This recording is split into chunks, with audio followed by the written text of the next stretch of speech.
Fala pessoal, sejam muito bem-vindos a mais um Boletim Coppola. Ontem nós fomos surpreendidos aí pela anulação de todas as ações penais contra Lula no âmbito da Lava Jato. Mesmo considerando os altíssimos padrões de impunidade, de insegurança jurídica do STF, a audácia dessa decisão espanta e suscita um questionamento óbvio.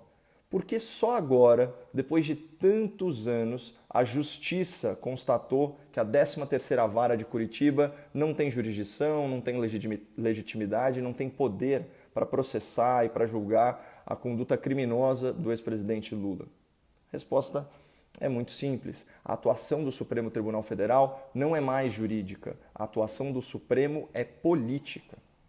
Quando a Constituição não serve aos propósitos do STF, os ministros ignoram, reinterpretam e até reescrevem a lei, com a maior disfarçatez, sem o menor pudor. É por isso que o Supremo, contrariando décadas de jurisprudência, decidiu que corruptos não podem ser presos, mesmo se forem condenados 2 vezes por um juiz e por um tribunal. É por isso que o Supremo inventou um prazo fora da lei e fez uma exigência impossível, que processos no passado seguissem a regra do futuro sob pena de serem anulados.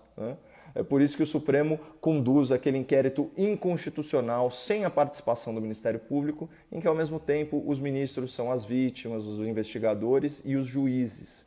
É por isso que um ministro do Supremo se acha no direito de expedir de ofício um mandado de prisão em flagrante contra quem o ofende nas redes sociais.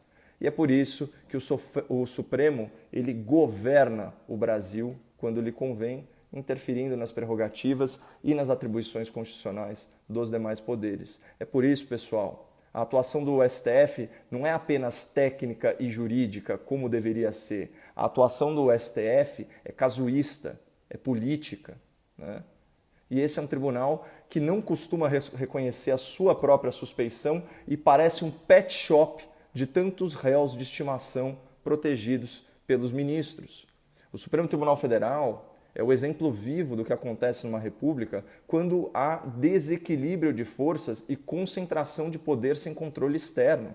Contra o STF não há a quem apelar e o único mecanismo constitucional para frear abusos de autoridade é o impeachment de ministros. Mas, infelizmente, quem julga a admissibilidade e o mérito dessas denúncias por crimes de responsabilidade é o Senado. E quase metade dos senadores, né, é investigada ou responde a ações penais, muitas delas no próprio STF.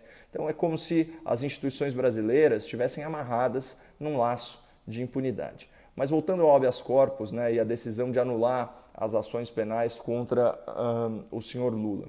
Percebam como os advogados dos corruptos raramente enfrentam os fatos e o mérito da conduta criminosa. É sempre a alegação de uma tecnicalidade processual controversa, uma questão lateral irrelevante que não altera em nada a realidade do crime e o dano aos cofres públicos. Então, trazendo aqui para essa realidade concreta, Lula não está livre porque foi absolvido. Lula está solto porque o STF determinou que 2 julgamentos não bastam para prender criminosos condenados. E Lula não está elegível porque é inocente. Lula está elegível porque, após anos de investigação e anos de instrução penal, os processos foram arbitrariamente, monocraticamente, politicamente anulados e remetidos a uma outra jurisdição. Tanto que o foro designado, a Justiça do Distrito Federal, pode convalidar e pode legitimar todas as provas colhidas pela Lava Jato, porque elas existem e, de fato, comprovam os crimes praticados por Lula.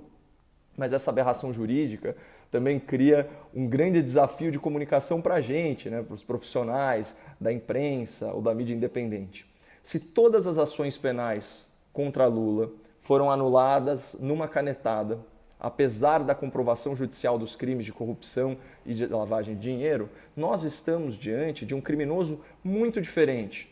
Ele não foi absolvido pela justiça, mas ele não pode mais ser chamado de condenado.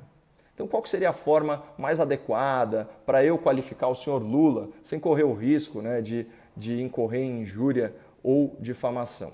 Bom, refleti sobre isso e a partir de hoje, e enquanto durar o atual entendimento do STF, eu decidi adotar uma nomenclatura estritamente técnica. Eu vou me referir ao senhor Luiz Inácio Lula da Silva como ex-condenado ex-criminoso e ex-corrupto.